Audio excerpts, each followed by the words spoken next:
UMaker, c'est un projet.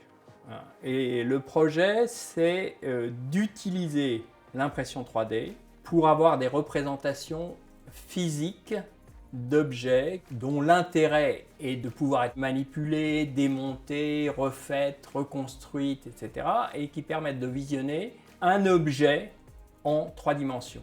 La géologie est une discipline particulière où on a besoin vraiment de cette vision 3D. Une des limites de l'impression 3D dans tous les Fab Labs qu'on a pu visiter, c'est le fait que très souvent les gens se contentent de reproduire des objets existants.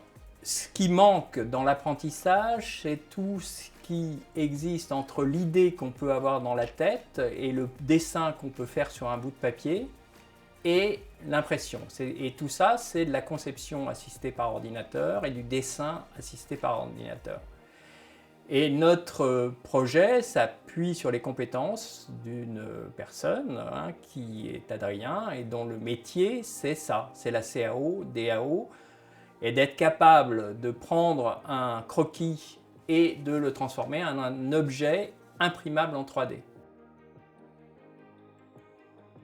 À chaque fois qu'on parle avec un collègue d'une autre discipline, tout de suite il dit mais oui bien sûr. Les chimistes le font depuis très longtemps, ils reconstruisent des molécules en 3D avec des boules et des bâtons.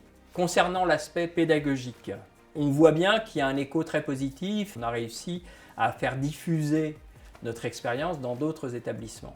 Le fait de créer eux-mêmes des objets ou d'utiliser, de manipuler des objets existants, c'est clairement un plus pour l'étudiant. Ça lui permet de s'approprier les choses et de comprendre vraiment l'objectif. Qu'est-ce qu'on veut leur montrer dans ce processus de création? On intègre nos maquettes. C'est intéressant pour des industriels, pour des communes qui veulent avoir une représentation de leur territoire, pour des collectivités territoriales quelconques. Et puis c'est extensible en dehors de ce champ spécifique des sciences de la Terre.